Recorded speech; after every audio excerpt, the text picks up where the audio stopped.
Hello everybody, welcome back to another video, and today we're finally talking about the Marvels.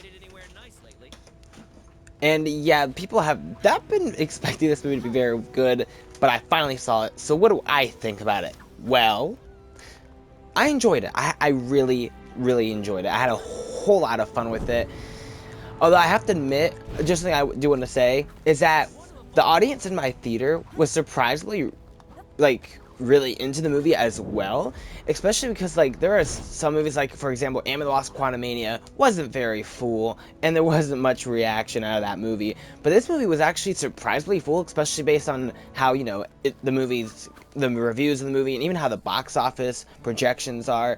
I wasn't expecting this movie to be very full, but it was actually not packed. Like, it wasn't Spider-Man No Way Home, Avengers Endgame, but it was decently full. And the audience was surprisingly reactionary, and to me, I love that. So that did add to my movie experience. So, there's a good chance, especially having only seen this once, that surprisingly really good experience added to this. Like I said, it's nowhere near Spider-Man No Way Home or Avengers Endgame or Avengers Infinity War. It's not like those kind of experiences, but it was still a fun time. But yeah, so let's get into the actual movie now. And why did I enjoy this movie so much? Well, because I thought, like I said, it was a lot of fun. A lot of the comedy in the movie actually works for me. Now, comedy is subjective, so obviously there's a good chance that the comedy doesn't work for you. But for me, all the jokes landed. Once again, maybe it's the audience, because I do find myself laughing even more, because I find myself laughing along with the audience sometimes. Well, when I'm actually in the audience, not like sitcoms where it's the laugh track, but you know what I mean. But every joke landed for me, and I really enjoyed that. The characters are also a lot of fun and help add to it. I think the three Marvels in this movie actually have surprisingly great chemistry. Captain Marvel, I think, might be at her best in the MCU. Granted, that's not saying too much. I'm someone who, I know there's a lot of people who don't like Captain Marvel or the first film. That's another movie that I enjoy and have some fun with. I think I had more fun with this one, though. And I think part of that is because of the fact that I do think her character is better in this movie than in the first film. I even think she's better in this movie than she was in Endgame, but that's also because she did very little in Endgame, so that's probably why. So yeah, I think she was done way better. Now, she doesn't, I don't know, I feel like they don't flesh out her character as well as they probably could have, especially being her second film, but she was still a lot of fun. And the best part of the movie, other than Goose, obviously, because, well, it's Goose, is Kamala Khan. She was the best part of this movie, and I mean, everybody agrees with that, it seems like, based on a bunch of other reviews. And that's because it is 100% true. This should have been Miss Marvel's movie instead of the Marvels. Okay, probably not, but still, it was... She was like the best part of the movie. Most of the best comedy came from her and Nick Fury, honestly. And it was just so much fun. So, and this is a character that, I liked her in the comic books. I liked her in the Marvel's Avengers game, despite the fact that a lot of people did not. And when they finally brought her into the MCU, I was excited, especially because Amon Vellani, I'm hoping I say that name right, it's like perfect casting. I mean, she practically is Miss Marvel. I mean, Miss Marvel is a giant Avengers fan. Amon Vellani is a giant Avengers fan. I am a giant Avengers fan, so, it's, perfect. And they also made me like her powers a bit more, too, because I remember when the Miss Marvel, the TV show came out, I remember being, super excited and loving the casting, but also being really? You're changing her powers into this? That's not her powers. This is stupid. But when this movie makes me like her powers a lot more, and I'm okay with it now. But yeah, so that was perfect. She was just the best part of the movie. And her family, who's also in the movie, is phenomenal and hilarious, and they're great as well.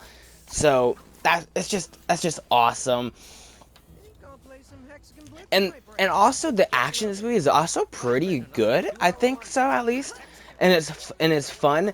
Now, part of the reason is because I think the best part is with the action is that, in case you haven't seen the trailers, this might be a mild spoiler, but it's in every trailer. It's literally in the description of the movie. But obviously, if you should know that every time they use their powers, they swap places, and because of that, that leads to some pretty cool action scenes that I thought were really good. Now, this movie isn't perfect. There is a reason why there's a lot of people who don't dislike the movie, and I can somewhat understand why. The movie is kind of messy. It's kind of it's all over the place. We're going from one place to the other. there's some parts of the movie that where it's like some things are rushed through and other things aren't don't have enough time dedicated to it, so it's kind of all over the place with that. The tone can be all over the place too, because it's like it's trying to be a fun, goofy, silly comedy, which it succeeds at, but it's also trying to be high stakes, with a lot of people dying, with planets and destruction and stuff like that, and it's just like, they're not doing the best job balancing these two tones. It kind of felt like they should have just picked one, and it does a way better job being the goofy, silly comedy than it does at being the high stakes, because I didn't really feel any stakes during this movie. Like, I knew no one was gonna die because there were very little stakes. At least it felt very little stakes. And because of that, there are some emotional moments, or at least moments that try to be emotional, that just didn't really hit like they should have. Especially because I love these characters, and they were so much fun together, but they didn't really hit as well as they could have. Also, the third act in total, I felt was kind of underwhelming. I don't know, it just... I don't want to go to work today. It felt like the third act, or the finale, the final boss, if you will, could have been better. It felt very short and like, it was okay. And then, also, speaking of the final boss, the villain of the movie is, well, not very good. Now, it sucks too, because I think the villain actually had potential to be a great villain. I mean, there's some backstory there that could have been a good motivation, and that could have been good, especially because she has some history with Carol, which isn't explored very well. But due to what her motivation was hinted at being, and due to her history with Carol, she could have been a great villain. But instead, she's Ronin. She's Ronin, but not as scary. Because at least Ronin was scary. She's not scary. And yeah, that's probably the biggest problem to me, at least. But it didn't stop me from having fun with this movie. And I think a big part of that is the cast and the characters. Samuel L. Jackson, Nick Fury was a lot of fun and funny in this movie. He got some of the biggest laughs, other than Kamala. Like I said, Brie Larson was way better in this movie than she was in some of the previous movies. And Monica Rambeau, I feel like she could have had a bit more to do, but I still really enjoyed her character. There are some interactions between her and Captain Marvel that I feel like could have been done better, especially because of how they left things and hinted at things with WandaVision. But, you know, I still had fun with it. It was still an enjoyable time. Also, the ending, both the actual ending and the end credit scene were crazy. And I remember being like, what?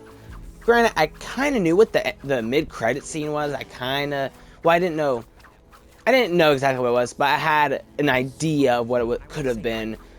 But I was still like, wow, they're actually doing this. And then the ending I didn't see coming at all, and I loved it.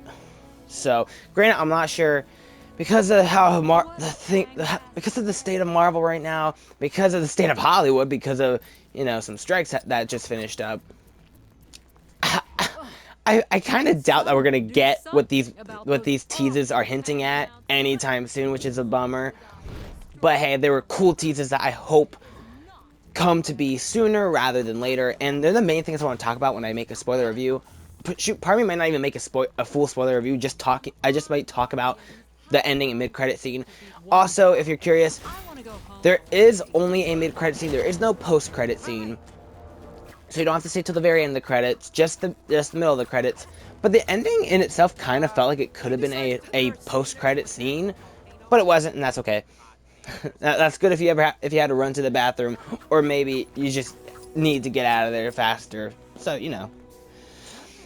Now, one thing that I feel like could be a problem for a lot of people, and I can't really say much because of the fact that I did my Marvel homework. I always do, but this movie, it is Captain Marvel 2, Miss Marvel Season 2, and a spin-off of WandaVision. And I mean, at first going into the film, it kind of seems like you have to watch Captain Marvel, Miss Marvel Season 1, WandaVision, and even Secret Invasion.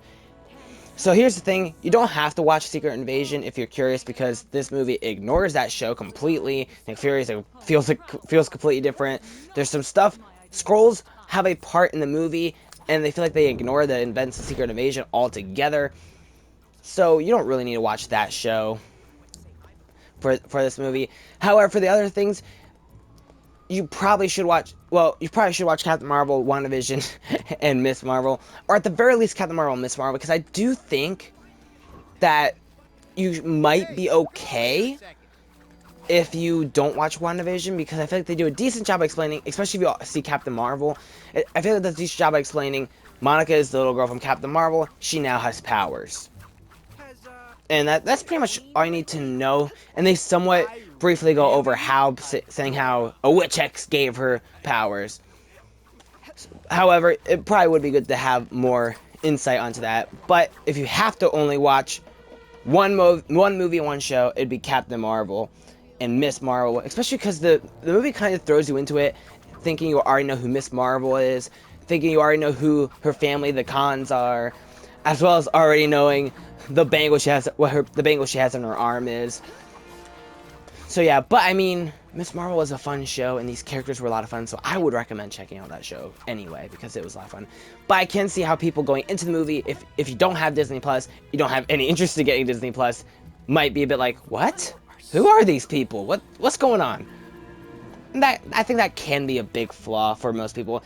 As someone who's been keeping up with the Marvel shows, been doing all my Marvel homework, and actually love the character Miss Marvel, so I really enjoyed her show. To me, it was just like, yeah, I'm following along perfectly fine, because I've been able to watch everything not everybody can. So, you know, there's that. But yeah, so here's the biggest thing, is should you see this movie in the theater? I don't know, because I think this is a really hard question to ask for this movie specifically, because for me personally, it was a blast watching this in the theater. Especially because I did have an audience that was surprisingly reacting to it more than I have expected. Like, people somewhat clapped to the end scene. I mean, it was like only a select few people in the theater, and it was only for like 5 seconds, but it was still more than I expected. I could hear the whole theater laughing. Granted, it wasn't full, but it was still fuller than expected. It was over half of the theater was filled. So to me, it's like, yeah, it was a blast watching in the theater. You might also have a blast watching in the theater, but your theater experience could be different. Also, this might not be a movie. You might not like movies like this. Maybe you don't want to turn your brain off and laugh at some dumb stuff, and that's perfectly okay. So should you see this in the theater?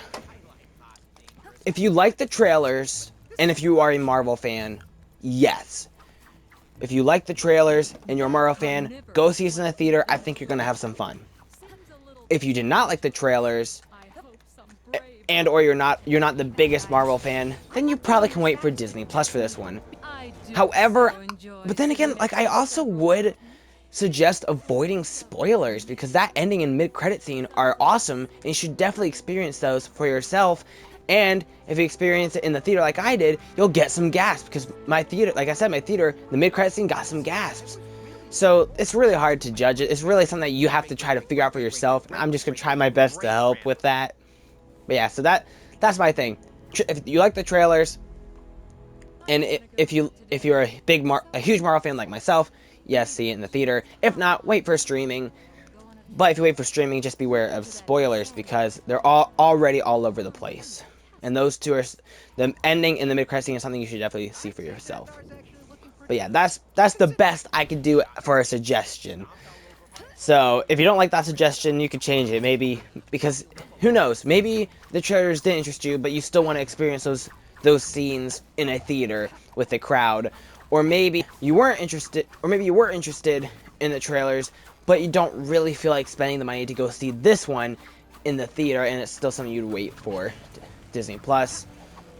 I don't know, but then again, if you're somebody who wasn't able to watch WandaVision or Miss Marvel, maybe you're not able to watch it when it comes to Disney Plus. So I don't know. That's my best suggestion. That's the best I can do, okay? But yeah, thanks so much for taking time to watch this video. If you like this video, please hit like. If you want to see more videos like this, please hit the subscribe button. I've done a ton of reviews. I think I might have reviewed every MCU thing since the start of my channel, when things were coming out. Like, I want to say it was since Black Widow. But yeah, I've reviewed a lot. So check all those out. I've done some live streams lately. Marvel Spider-Man 2 recently came out. I recently finished that. You can check out. I played that. I do plan on doing a video talking about that ending and mid-credit scene at least. So that's coming. And I also do want to get reviews out for Loki Season 2. And possibly an actual review for Marvel Spider-Man 2, if that's not out already. I don't know what's going on with that. But yeah, thanks for watching. Please subscribe, please like. I hope to see you guys in the next video. And until next time, higher, further, faster. Bye.